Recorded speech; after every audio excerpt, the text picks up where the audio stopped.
Feeling okay. Just kind of re-injured that shoulder when I fell on it out of bounds. So I'm kind of going to try to, me and trainer the pad, we're going to try to take it day by day because I kind of re-injured it a little bit, but kind of the pad I had on kind of helped out a little bit. So we're going to see how this week goes and see how it feels by the end of the week. Were you pretty much out of that game after that fall? I mean, the way that you came down Kind of a little bit, but at the same time, it had just happened, so I can kind of still move it. And as the game went on, it stiffened up. So once it stiffens up, because I've had this injury for several weeks, so whenever it stiffens up on me, it's hard to move it. Yeah, I mean, from a running standpoint, when you take a hit on that shoulder, I mean, does it hurt more when you run, when you pass? I mean, what's the greatest? It's kind of more, you feel it more when you kind of lift up your arm to kind of throw it. But at the same time, it also affects the running because you don't want to take a hit on it. It makes it worse when you take that hit on. You know, Coach Freeze said that you'd probably say that you'll be ready for LSU, but from where you sit right now, do you think it's likely or do you think it's doubtful? It's likely. It's just kind of more just day by day. It's a day by day, but hopefully I'm ready. Most likely in my mind, being a competitor I am, I'm going to be ready. For both you and Bo, when y'all are out there, especially knowing that, you know, your shoulder might be iffy, and if it's Bo out there, he's one play away from going down.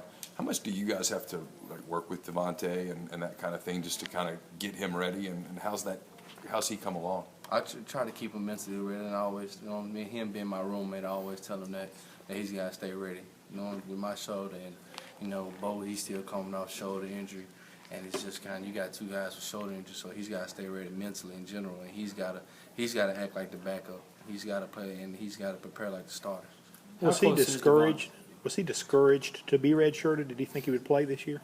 I wouldn't say he was much discouraged. I think kind of coming into fall camp, he kind of knew, like, well, I think it's kind of, in which I talked to him about it. I told him he's got two older guys in front of him, and I feel like, in my opinion, I thought if you get redshirted, that's so much better for him in the future, and he's gonna start over as a freshman next year, which to me I thought was a great idea for him. And as the season's going along, he's kind of like it.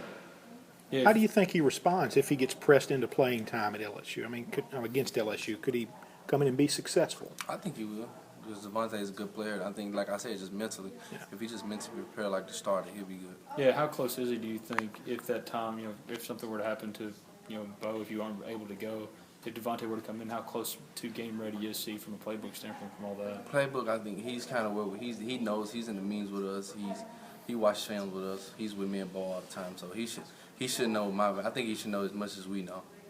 You looked on Saturday. That's as well as I've seen you throw the ball in terms of accuracy and that kind of thing. What have you done differently to improve that this season as opposed to maybe last year? Not much different. Just throwing more and more. Mostly it's all about confidence in your arm. That's all it is, just confidence. Has it been difficult to maintain that confidence, Barry, when you've kind of been billed as the running quarterback? Not really. It's just kind of more in practice. You got to build that confidence in practice, and once you get that first throw, once you get that guy catches that first one in the game, you get that first completion, and everything else is just that's when that confidence comes in the game. Did you know that you were going to have to throw more, considering the teams when they saw you come in were thinking, oh, he's probably going to run the ball? Did you know that eventually you were going to have to make the throws? Coach Reese was kind of saying that during the week, like he's got to be able to throw with me, and he wants to be able to throw with me. So he was kind of telling me that there's going to be more throws in my packages. So throughout the week, I kind of knew it. Barry, you talked to us after the spring about wanting to move positions a little bit. Did y'all ever have a discussion about that? We not really, a little bit, but it kind of faded away. It never really was just a serious conversation. It kind of was just a little topic every once in a while, but it wasn't ever just serious. Are you comfortable with the role you're playing right now, or do you I mean, you had talked about the Randall Mackey position, you called it. Is that something that... Yeah, I'm comfortable, but also, like, at the same time last year, we depth on backs wasn't that big, so that kind of put Mack in that situation. And this year, we have 4 or 5 backs, so that kind of takes away what I can do or something, because we got so many backs, and all of them are good. Like, all our backs can do good things.